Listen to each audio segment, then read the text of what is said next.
World hunger has been on the increase for the past several years before the pandemic. The situation is only made worse by COVID-19. The drivers of that increase in world hunger are, most importantly, violent conflict and then also climate change. So unless we manage to address the problem of conflict, unless we manage to build peace, we will not be able to build food security. Hunger also is very often part of the background to, or a triggering factor for violent conflict. So we cannot really build peace unless we build food security. It would be best if the work of building peace and the work of enhancing food security went hand in hand and were never, ever seen as competing priorities. So an encouraging example we've seen in northeast Nigeria, their populations who have managed to fled areas that are held by extremist groups, they often end up in garrison towns, and these are surrounded by defensive trenches. And in these towns, they're cut off from their livelihood activities. They can't reach the fields where they used to cultivate. Aid agencies and organizations working in these areas has provided migrants with an opportunity to conduct small-scale agricultural cultivation in these trenches.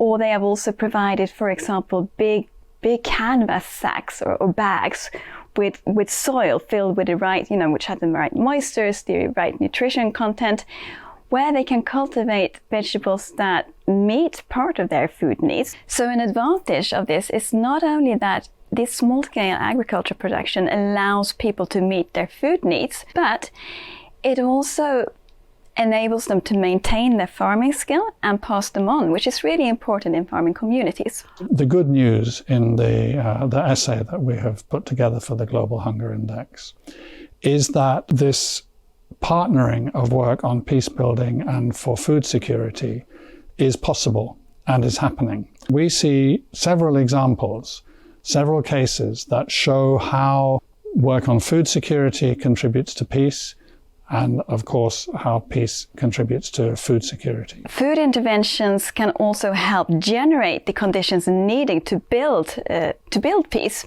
We've seen that in Colombia, where after the 5 decades long conflict with the FARC, in certain areas, food interventions are bringing communities and former combatants together, effectively bringing victims and perpetrators together to work on livelihood projects in very remote areas of the country. So on the one hand, this helps by increasing food security, increasing production, making production more climate resilient, but more importantly, the projects, they not only bring communities together, but they are also important to keep former combatants active, engaged. It helps them keep their motivations to remain in the peace process at a time when this was seriously faltering. Their leadership skills that they brought, it was a catalyst also for communities to come together. And this is so important when it comes to resilience building between victims and perpetrators. So what this example tells us about the connection between food security and peace is the importance of local context. Each case is complex, as we've seen,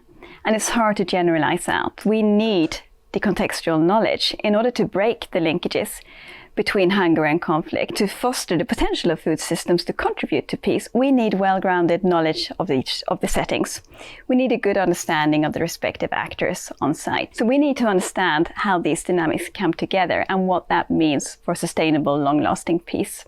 Our understanding of the relationship between peace and food and between conflict and hunger tells us, first of all, that if we're going to make progress on both of these issues, we need a very flexible and agile approach. We've got to take advantage of opportunities as they arise, and we've got to deal with problems as they arise. The second thing that means then is that we have to be working in partnerships. What we see is we look at the nexus between humanitarian work, development work, and peace building. You shouldn't expect that any one organization has all the capacity and all the knowledge that is needed. You have to work in cooperation and in partnership. The third conclusion that we've drawn from our work is that this cooperation, these partnerships, they have to be real at what you might call ground level, in the local areas where the problems are being addressed. And they have to be inclusive of all of those people who have something to offer. And we think that the most efficient way to do this would be to bring these different actors together around the table in sort of food and peace hubs in local areas and have them working together. The last piece of the puzzle is that the financing has got to be available in a way that meets this need for flexibility, agility, cooperation and partnership. We have to get the funding out of the silos if we're going to be able to work in a multidisciplinary way. And that's what this set of problems is crying out for.